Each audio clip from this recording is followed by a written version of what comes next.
Hello, my treasures. It's time to hear the call of Malygos in Hearthstone Twist. A little known fact about me is Malygos is my favorite card of all time when it comes to Hearthstone, and when this Twist format was announced, I couldn't wait to try him out once again in probably what was my favorite deck of all time, Malygos Shaman. Essentially, the game plan of this deck is to control the board until you can use Ancestral Call in order to slam down a Malygos and then OTK your opponent by using a bunch of direct damaging spells. Sounds easy, right? Well, no, it is a miracle deck in old Hearthstone, which means it's incredibly difficult to do so. For the Mulligan guide, you're looking for two categories of cards, AoE removal tools or draw power cards, both of which we're maxing out on the possible cards that we can actually play in a spell-based deck. Because if we're running a lot of minions, then Ancestral Call won't always be online, and that does become a problem in some cases. Now, with that all being said, let's look at some games. Hey, time for a game against Priest. It's probably going to be Reno Priest, if I had to guess, which actually isn't that bad. Oh, this game we're still using Alex Straza. I ended up cutting her out because she is incredibly difficult to use with Ancestral Call. The later versions of this list got a lot better in my opinion. I added a bunch more draw power, got rid of some of the more annoying minions to actually use, such as Alex Straza and the two costs that unoverloads you. Both of those cards were probably not needed at all.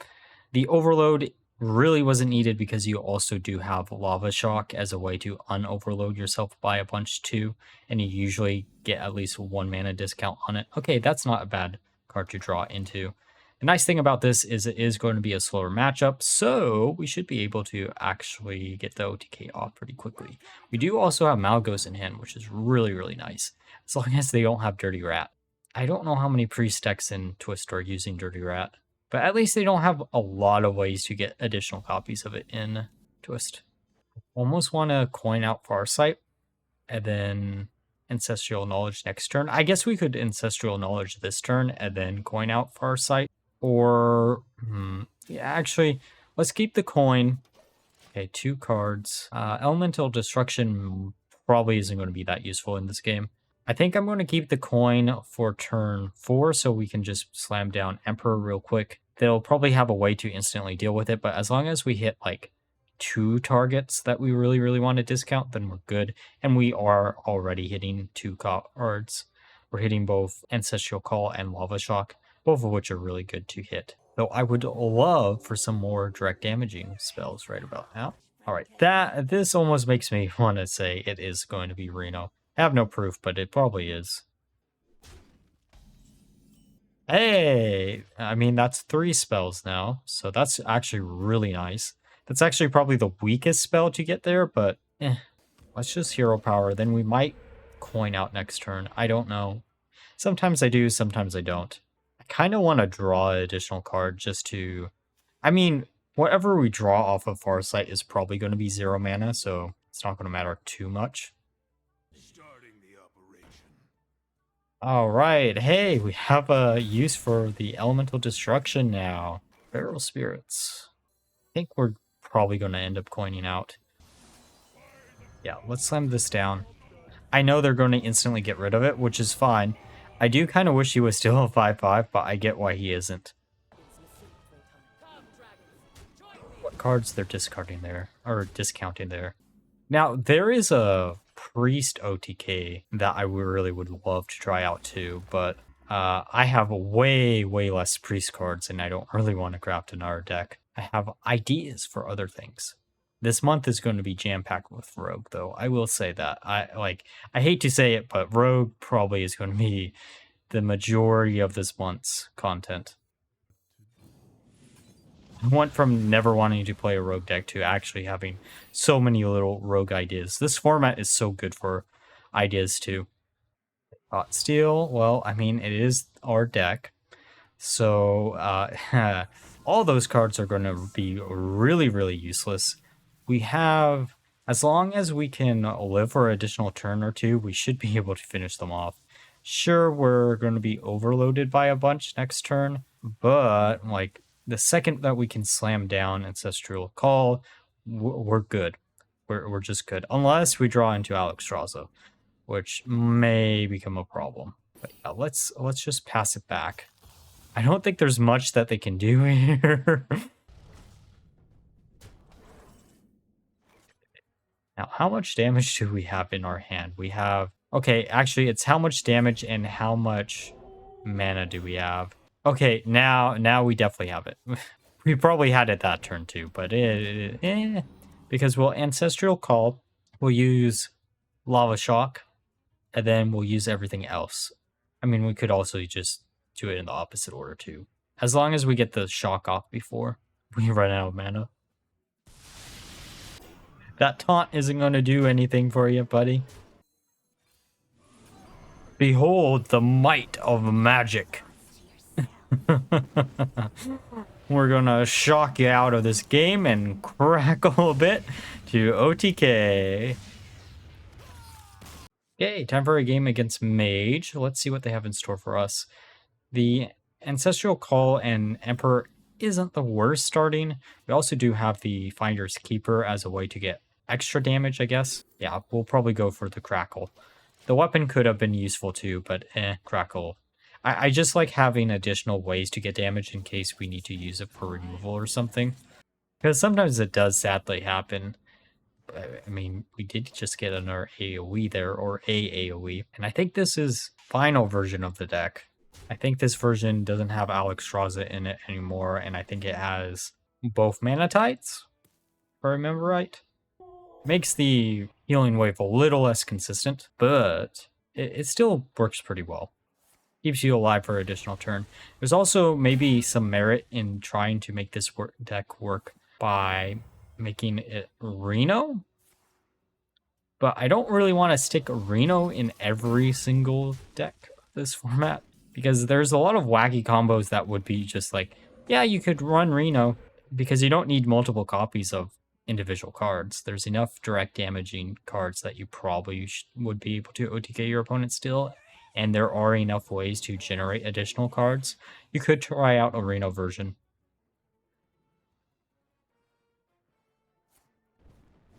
They have 3 minions. Weird using Haunted Creeper in Mage, but it is what it is. This will hit 4 combo pieces, which is actually pretty cool. Like, we don't need to hit all 4, but I mean, it does make our life a lot easier. I wish we did have a little bit of additional draw. With the amount of draw power we have in this deck, I am shocked constantly how inconsistent it feels sometimes. Okay, they're going to slam down an Emperor of their own. We're probably going to use Elemental Destruction next turn, or we could... Mana Tide. Yeah, I think we probably will Destruction here. We also could try to use Crackle, but I'm just going to keep it in case we need it for later for the OTK. Come on, something cool. Destruction is my destruction sometimes. So Vanis is not going to do anything in this matchup. I'm assuming they're Reno then? Maybe that's why they're running all these weird cards that I wouldn't normally think Mage would want to run. Lightning Bolt. Again, doesn't really do much. I think we just Hero Power them, pass it back. Devolve, okay. Can you believe that the Evolve package started all the way back now here? Okay, so it is Reno. Oh, I mean, it could be Reno-less Highlander, but who would be insane enough to do that?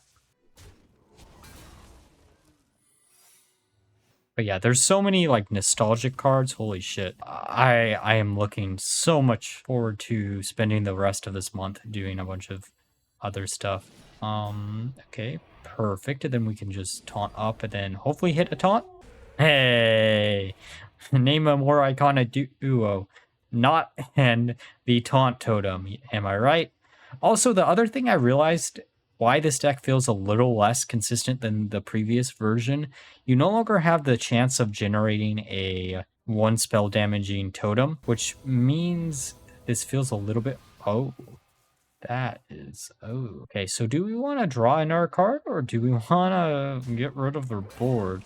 Unless we can top deck Lightnings. Actually, we don't even need to top deck Lightning Storm. We can find our Keeper into it, I guess.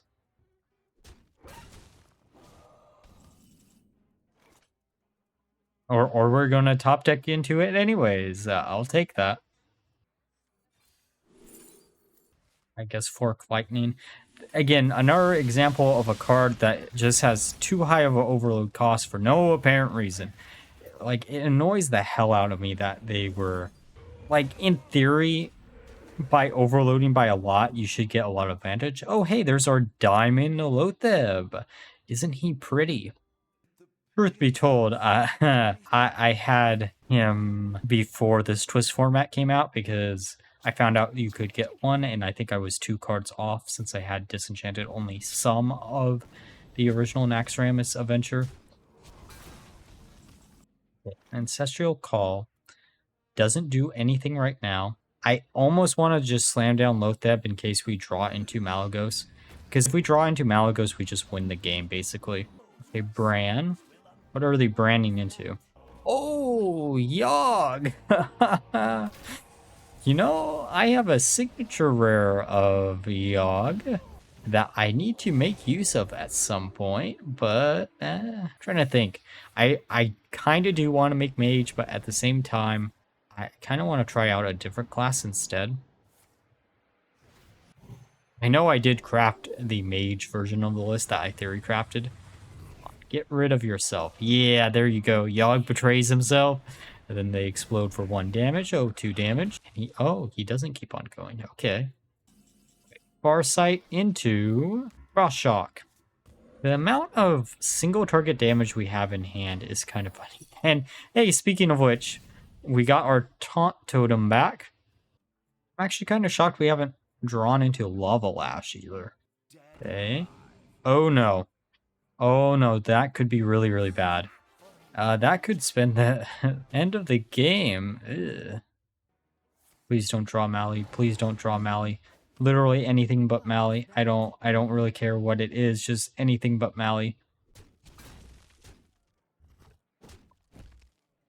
Please don't be Mally. I mean, that is a card that I would have liked, but I'm not going to complain too much. Let's empty out our hand by a little bit more than normal. I just want to be extra safe. There's Mally. Okay, Doomsayer. There's a Mage deck also that I don't know. The more that I think about this twist format, the more I want to try something else out.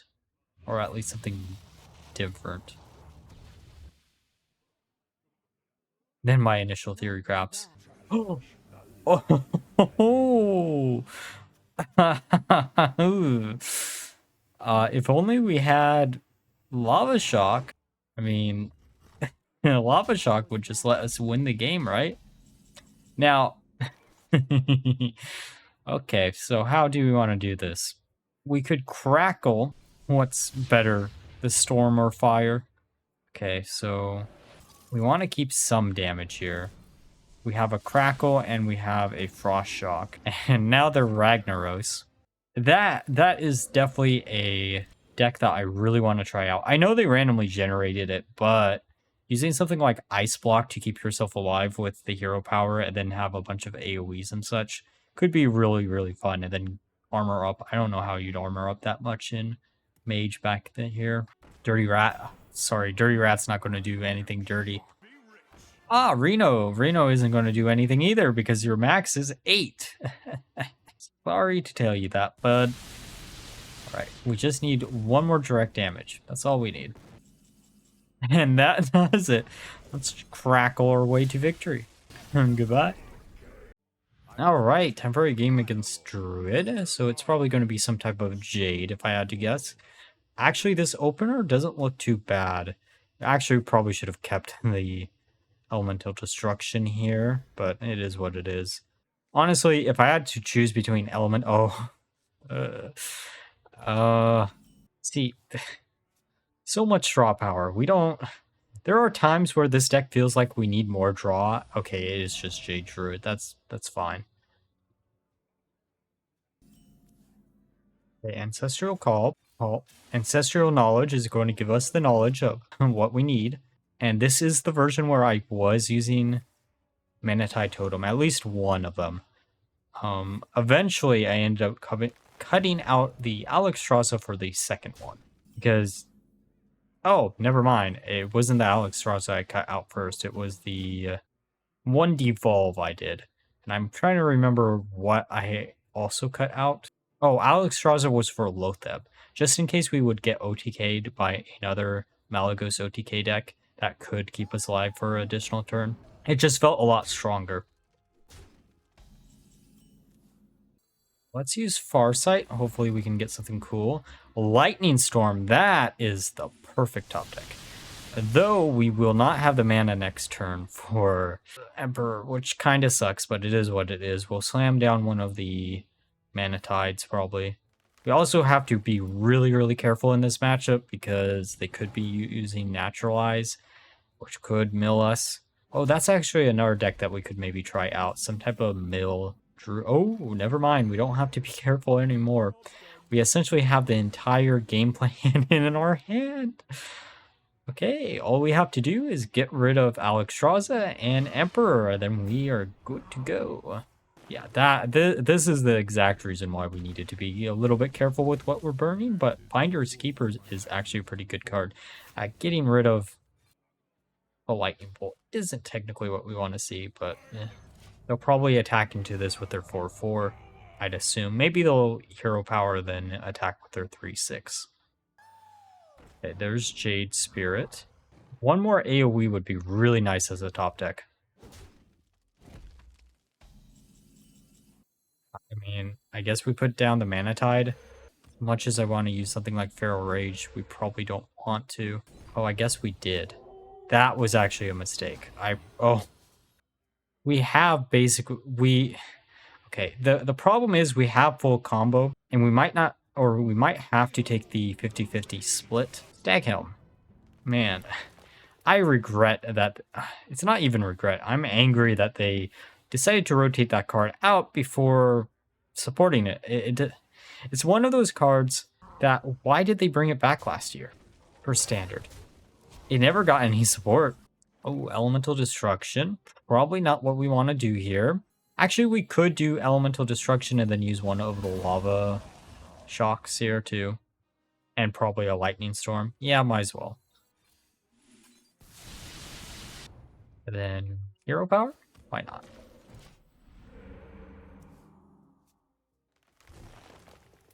Okay, Nourish, drawing into 3. We should be able to survive unless they have a Miracle package. Then we should have probably took the 50-50 shot, but I'm hoping they don't have that package in that deck. I have no proof. Oh. Oh no. Wait. Please don't have Moonfire. Oh, thank you. We're gonna shock them out of this game. I've been waiting so long to pull off this OTK once again. Oh, the memories. Alright, now that we're through the games, let's discuss my final thoughts of the deck. So, I was kind of disappointed in this deck. I did actually improve on it a lot through testing, but the deck only really had around a 45% win rate, which was a lot lower than I originally remembered. This was a deck that I had a lot of fun with back in the day, and still holds up on that fun factor, as it was one of the earliest OTKs that you could consistently pull off in Hearthstone. This deck suffers from what Shaman suffered a lot during this time period of Hearthstone. Cards had an insane amount of overload on them for no apparent reason, like Elemental Destruction. It had an overload of 5, which meant on turn 4 you basically were locked out of the game. And while it is a slower format, that is still not a good thing to actually do. And I hate to say this because this is my favorite deck of all time. Maybe skip out on this one. It isn't as good as I originally remembered, but it is still a lot of fun if you rather just have a for fun deck. And like always, if you enjoyed the video, please like, comment, subscribe. Until next time, bye bye.